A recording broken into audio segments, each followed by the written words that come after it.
Beep. What is up, ninjas? My name is Sam World, and in this world there's nothing more satisfying than when you're kicking bass, just kick goes in the bass just nicely, no resistance, and it sounds great. And that's something that a lot of you guys have been asking about. So today I'm going to be showing you guys a really cool technique that you can utilize once you have the right kick and bass together to just give it that last glueness to it, utilizing multi-band compression. I do have to give credit where it's due. I'll put a picture of the guy because I forgot the name of the damn YouTube channel. But a lot of times I like to go on YouTube, learn a lot of really cool stuff to see how other people do stuff, and I learned a lot of really cool things here and there. It's like finding a diamond in the rough with all those ligaments when the kick goes in there, and you get my drift there. So here we have a little remake for the Deceiver Volume 3 demo, which should be coming out this week or next week. You know, I'm definitely working hard on it, guys, and I still have to make videos for you guys, but it's all good. So I'm gonna get rid of some of the effects in the chain here, like the super saw, because I really don't want that, but we're gonna have this.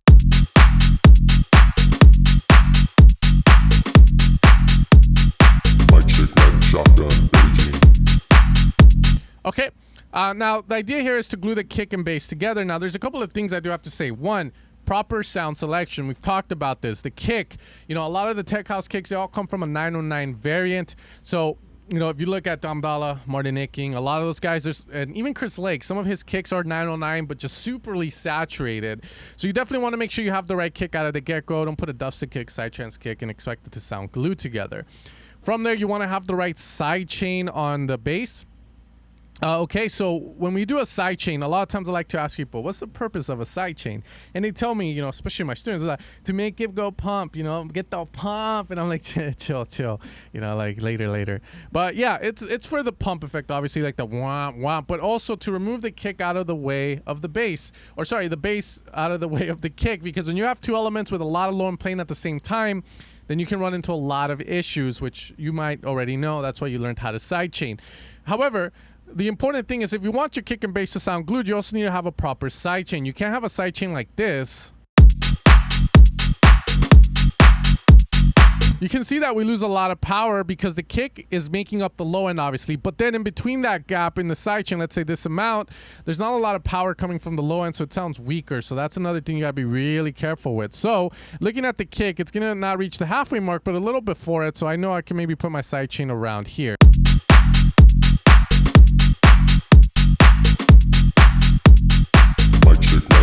Around there sounds really good. That way we get it around here and there's not that much of a gap. All right, so just a little bit more, mess with this. Okay, cool. So again, that's a huge roll. If you're like iffy on it, you can always grab your LFO tool, put it on the kick, like so. And you can see where it ends, and then from there you pull down, have that, copy and paste this to the bass, and then just do the inverse of that. I feel all smart and shit. All right, so that's another way that you could kind of do it.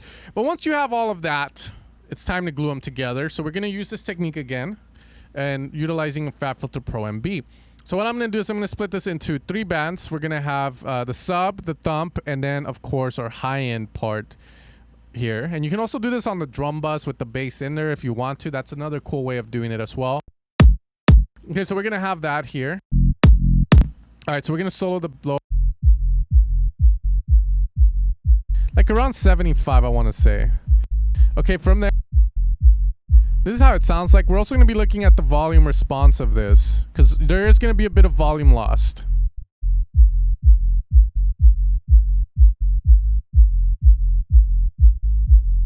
Okay, so we're gonna pull down, high look ahead, low attack, low release.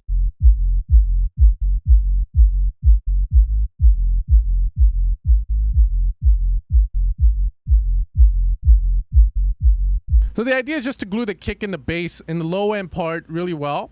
So that way now we're gonna hear this in retrospect. Let's turn these guys off for now.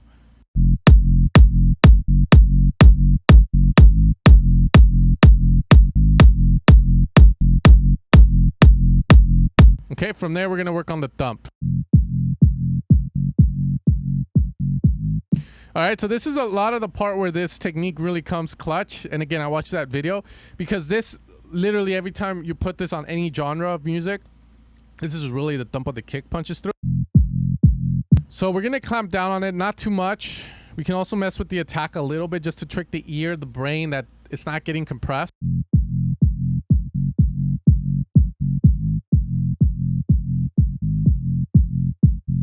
Okay, you're just kind of gluing it a little bit in.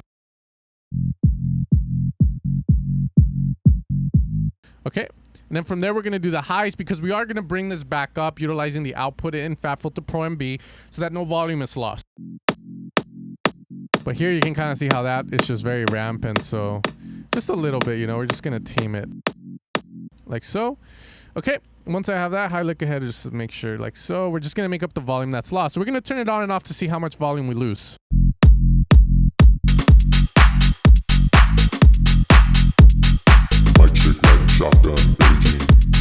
So we're going to make it back up to 6, which is where we want it.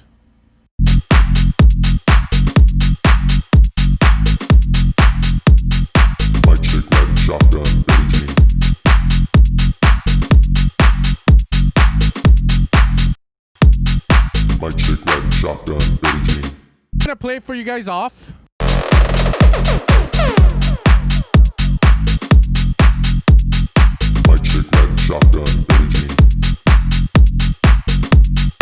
And I'll play with it on.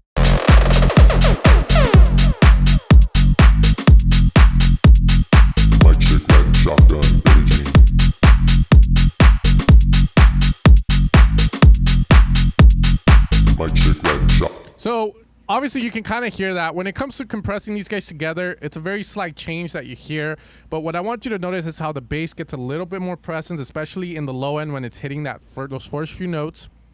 And then when you hear the Fisher track, which is at the top, that bass is so fucking compressed to the kick. It's fucking crazy. So that's how you achieve those sort of vibes utilizing a Pro MB, guys. Again, the other cool thing is that you don't need to go with an MB. The idea of this is just compressing it together. You can also go with a glue compressor or any sort of compressor that you like and do something very similar. The only difference is that MB is giving you a little bit more freedom to also sculpt the sound dynamics-wise on each band. So you can also kind of EQ in a way when you're doing it, which is really cool.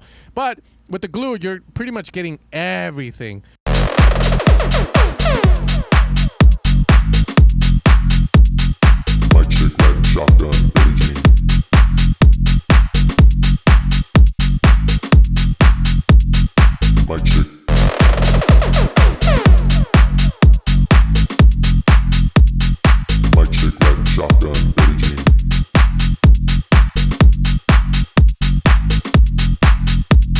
You can see that it has sort of a way different vibe. I mean, maybe if I lower the attack all the way and clamp down on it heavily, ratio 2 to 1.